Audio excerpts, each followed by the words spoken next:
አንዳንድ ክርስቲያኖች በሰላም ሲሄዱ፣ ሌሎች ደግሞ በፍርሃት ለምን እንደሚታገሉ አስባችሁ ታውቃላችሁ? አንዳንድ አማኞች በጸሎታቸው ውስጥ በድምጻቸውና በእሳት ስልጣን ሲይዙ፣ ሌሎች ደግሞ በመንፈሳዊ ደረቅ ሆነው የሚቀሩት ለምንድን ነው? እንቆቅልሽ አይደለም፣ የእድል ወይም የእድል ጉዳይ አይደለም፣ የሚያውቁትና የሚናገሩት ጉዳይ ነው። የእግዚአብሔር ቅባት ለተመረጡ ጥቂት ሰዎች ብቻ የተወሰነ አይደለም። ለሚነሳ ቃሉን ለሚናገርና በእምነት ለሚመላለስ ለእያንዳንዱ የእግዚአብሔር ልጅ ይገኛል። ግን ቁልፍ አለ። ቅባቱ በሕይወታችሁ ውስጥ ከመፍሰሱ በፊት በአፋችሁ መውጣት ያለባቸው ቃላቶች አሉ። ዲያብሎስ የቤተ ክርስቲያን መገኘትን አይፈራም። በሃይማኖታዊ እንቅስቃሴዎች አይንቀጠቀጥም። ነገር ግን አማኝ አፉን ከፍቶ ሕያው የእግዚአብሔር ቃል ሲያውጅ ይንቀጠቀጣል። ምክንያቱም ቅባቱ ድምጽ ስለሚያነቃ። ቃሉንም ስትናገር ማንበብ ብቻ ሳይሆን ማወቅ ብቻ ሳይሆን ግን ተናገረው። ከተፈጥሮ በላይ የሆነውን ነገር ታደርጋለህ። ስለዚህ ዛሬ በእምነት ስትናገር በሕይወት ውስጥ የእግዚአብሔርን ቅባት የሚከፍቱ ጥቅሶች ላሳየ ነው።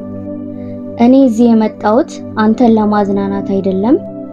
እዚህ የመጣሁት አበረታች ምክሮችን ልሰጥ አይደለም፣ እውነትን ልሰጥ መጥቻለሁ። ሰንሰለትን የሚሰብር ምርኮችን ነፃ የሚያወጣ ነው። ስለዚህ መጽሐፍ ቅዱስን ያዝ፣ እስክሪብቶ አዘጋጅ እና ዝም ብላ አትስማ፣ ተሳተፍ። ምክንያቱም በዚህ መጨረሻ ላይ አንተም በተመሳሳይ መንገድ አትሄድም። አንተም በቅባቱ ውስጥ ትሄዳለህ እና ቅባቱ የስሜት ከፍታ አይደለም። የምትወደው መዝሙር ስትሰማ የሚሰማህ አይደለም። ቅባቱ ሁሉን ቻይ አምላክ በተሰጠ ዕቃ ውስጥ የሚሰራ ኃይል ነው። በሰው ሕይወት ላይ የሰማይ ስልጣን ነው። ስትቀባ በራስህ ኃይል አትሰራም፣ በመለኮታዊ ኃይል ትሰራለህ። ስትቀባ ሸክሞች ይወገዳሉ፣ ሰንሰለቶች ይሰበራሉ፣ በሮችም ይከፈታሉ። በዚያን ቀን ሸክሙ ከጫንቃ ቀንበሩም ከአንገት ላይ ይወርዳል። ቀንበሩም ከቅባቱ ውፍረት የተነሳ ይሰበራል። ኢሳይያስ ምዕራፍ 10 ቁጥር 27 ይህን ሰምተሃል? በጥረትህ አይደለም፣ በትምህርትህ አይደለም፣ በባህሪህ አይደለም፣ በቅባት ነው። ይሄ ደግሞ የብሉይ ኪዳን ቋንቋ ብቻ አይደለም። ይህ ከእግዚአብሔር ጋር ለሚሄድ እያንዳንዱ አማኝ የዛሬ እውነታ ነው። ቅባቱ ለመድረክ ብቻ አይደለም፣ ለቤት ነው፣ ለሥራ ነው፣ በአእምሮ ውስጥ ለሚገጥም ትግል ነው፣ በጋብቻ ውስጥም ላለው ማዕበል ነው። እናም ይህን ሕይወት ያለሱ በድል መኖር እንደምትችል ካሰብክ ተታለሃል። ግን ይሄ አሳዛኝ ነገር ነው። ብዙ አማኞች ቅባቱን ስለማያውቁ ይኖራሉ። ለመቀበልም ራሳቸውን አያስቀምጡም። ራሳቸውን ለመሙላት እሁድ ጠዋት ብቻቸውን ይተማመናሉ። ከዚያም ሰኞ ማታ በመንፈሳዊ ለምን እንደሚደክሙ ያስባሉ። የቅባቱ ጸጋ ለሳምንቱ መጨረሻ ብቻ የሚለበስ ነገር አይደለም። የዕለት ከዕለት ልብስ እንዲሆን ታስቦ ነበር። የእግዚአብሔር ልጅ ኢየሱስ ራሱ በቅባቱ ተመላለሰ። እኛስ ምን ያህል ያስፈልገናል?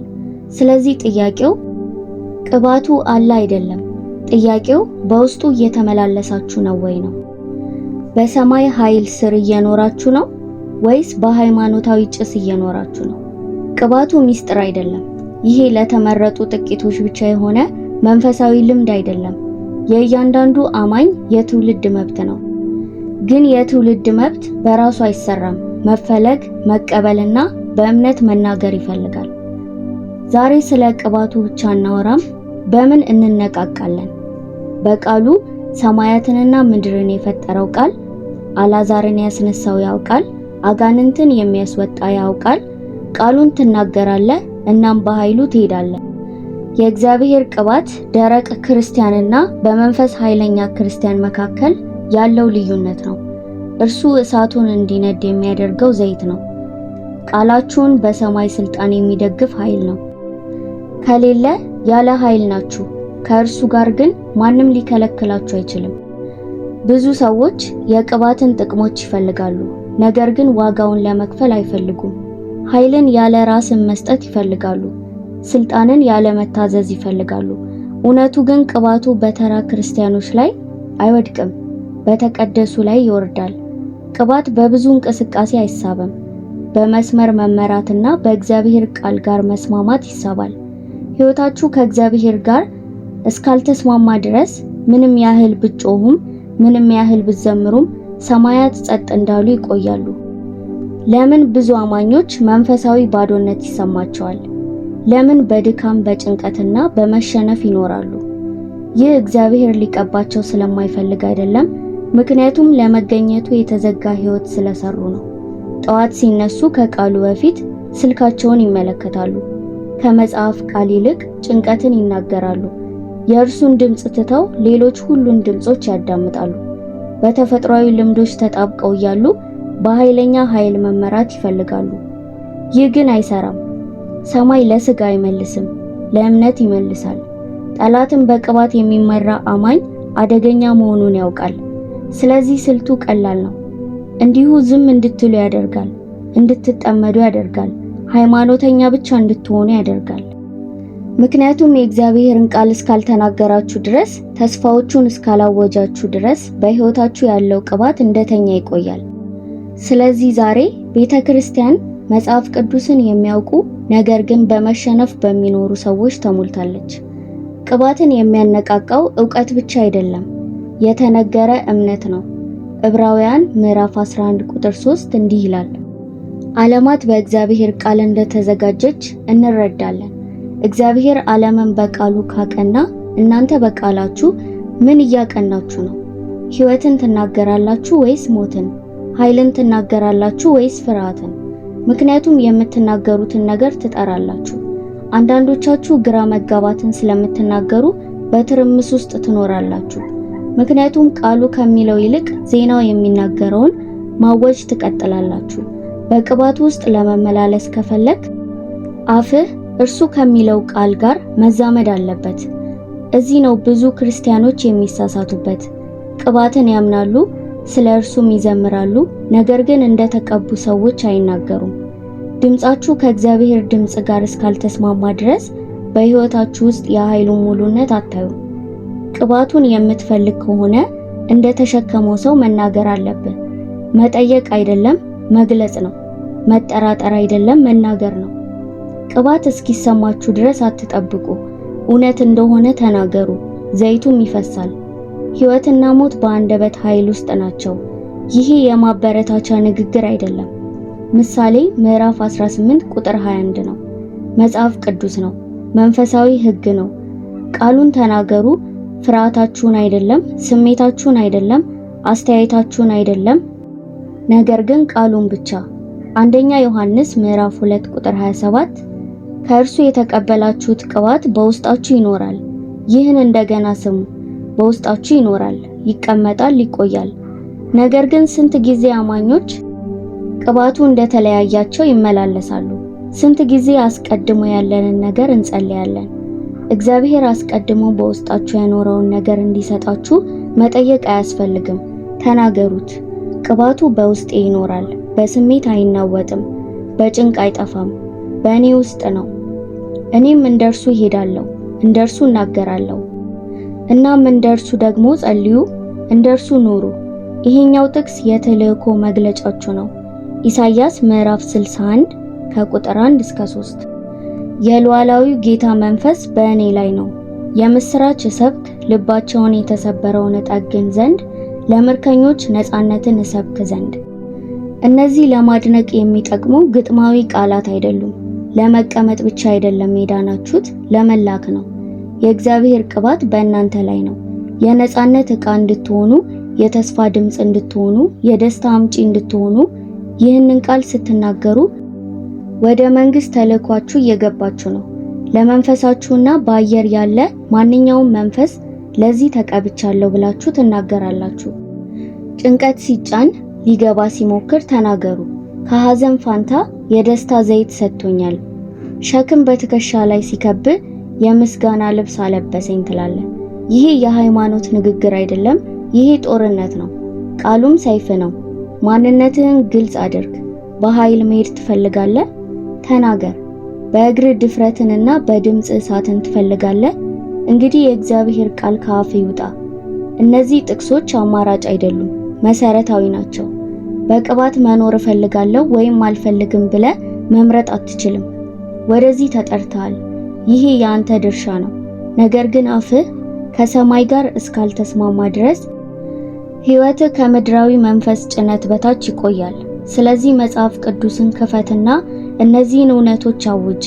ድልህን ሳትናገር በቅባት መመላለስ አትችልም። አንተ ለማሸነፍ እየሞከርክ አይደለም፣ ቀድሞውኑ አሸንፈሃል። ግን መናገር አለብህ። ሌላኛው ደግሞ ወደ ሮሜ ምዕራፍ 8 ቁጥር 11 ኢየሱስን ከሞት ያስነሳው መንፈስ በውስጣችሁ ይኖራል። ክርስቶስን ከሞት ያስነሳው እርሱ ደግሞ ለሚሞቱ ሰውነቶቻችሁ ሕይወት ይሰጣል። እርሱ ያው መንፈስ፣ ያው ኃይል፣ ያው የትንሣኤ እሳት ኢየሱስን ከመቃብር ያወጣው አሁን በውስጣችሁ ይኖራል። ለጊዜው የሚመጣ አይደለም፣ በላያችሁ የሚንሳፈፍ አይደለም፣ ይኖራል። ቅባቱ በስሜታዊ ከፍታዎች ብቻ የተወሰነ አይደለም። በአጥንቶች ውስጥ ሕያው የሆነ የትንሣኤ ኃይል ነው። ታዲያ ዛሬ እንደ ሞት የሚሰማ ምን እያጋጠመ ነው? ተስፋ ቢስ የሚመስለው ምንድን ነው? ሕይወት አልባ የሚመስለው ምንድን ነው? ይህንን ጥቅስ ተናገር። ክርስቶስን ያስነሳው መንፈስ በእኔ ውስጥ ይኖራል። ስለዚህ ሕይወትን እናገራለሁ፣ ትንሣኤን እናገራለሁ። ሌላኛው ደግሞ ማርቆስ ምዕራፍ 16 ከቁጥር 17 እስከ 18 ይሄ ጥቅስ የስልጣን ባጅ ነው። በስሜ የሚያምኑትን እነዚህ ምልክቶች ይከተላቸዋል። አጋንንትን ያወጣሉ፣ በታመሙት ላይ እጃቸውን ይጭናሉ፣ እነሱም ይፈወሳሉ። ይሄ የእናንተ ተልእኮ ነው። ስልጣን አላችሁ፣ ነገር ግን እንደዚህ ሳትናገሩ በውስጡ አትመላለሱም። ተናገሩት፣ አውጁት። አጋንንት ሁሉ እስኪሰሙት ድረስ ተናገሩት። ሕመም ሁሉ እስኪገዛ ድረስ፣ ፍርሃት ሁሉ እስኪፈርስ ድረስ። ዲያብሎስ ይህንን ጥቅስ እንዳታውቁ ይፈልጋል። ምክንያቱም ስታውቁትና ስትናገሩት አደገኛ ትሆናላችሁ። እነዚህ ጥቅሶች ማበረታቻ አይደሉም፣ ያስታጥቃችኋል። የምትሸከሙት ቅባት ደካማ እንዳልሆነ ያሳስባችኋል። ጨለማን ያሸንፋል፣ ነገር ግን በዝምታ አይፈስም። ሌላኛው ጥቅስ መዝሙረ ዳዊት ምዕራፍ 92 ቁጥር 10 ቀንዴ አንድ ቀንድ እንዳለው ከፍ ከፍ ይላል፣ ሽምግልናዬም በዘይት ይለመልማል። ሰማችሁት? አዲስ ዘይት የትላንት ዘይት አይደለም፣ የተወሰደ ቅባት አይደለም፣ አዲስ ነው። በየቀኑ ስትነሱ መንፈሳዊ ቅሪት ላይ አትኖሩም። ጌታ ለዛሬ ኃይል አለው፣ ለአሁኑ ጊዜ ጥንካሬ አለው። ነገር ግን አዲስ ዘይት በተዘጋ አፍ ላይ አይወርድም። መናገር አለባችሁ። ሰማይ ደረቅ አይደለም፣ መንፈስ ቅዱስም የተገደበ አይደለም። ነገር ግን አፋችሁ ዝም ካለ ሕይወታችሁ ደረቅ ሆኖ ይቆያል። ዘይቱን ተናገሩ፣ ፍሰቱን አውጁ። ሌላኛው ኤፌሶን ምዕራፍ 2 ቁጥር 10 እኛ ፍጥረቱ ነንና እንመላለስበት ዘንድ እግዚአብሔር አስቀድሞ ያዘጋጀው መልካሙን ሥራ ለማድረግ በክርስቶስ ኢየሱስ ተፈጠርን። ይህም ተልእኮ ነው። አንተ ድንገተኛ አይደለህም። በሕይወት ውስጥ እየተነፈስክ አንድ መልካም ነገር ይከሰታል ብለህ የምትጠብቅ አይደለህም። በክርስቶስ ተፈጥረሃል። ለመውደቅ አይደለም፣ ለግራ መጋባት አይደለም፣ ለመልካም ሥራ ነው።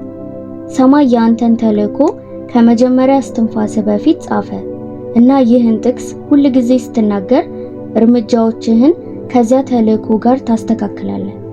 ነገር ግን ዓላማ ያለኝ አይመስለኝም ትላለህ። እንደዛ ቢሰማህም ተናገረው። ፍሬውን አላየሁም ትላለህ። የበለጠ ጮክ ብለህ አውጀው።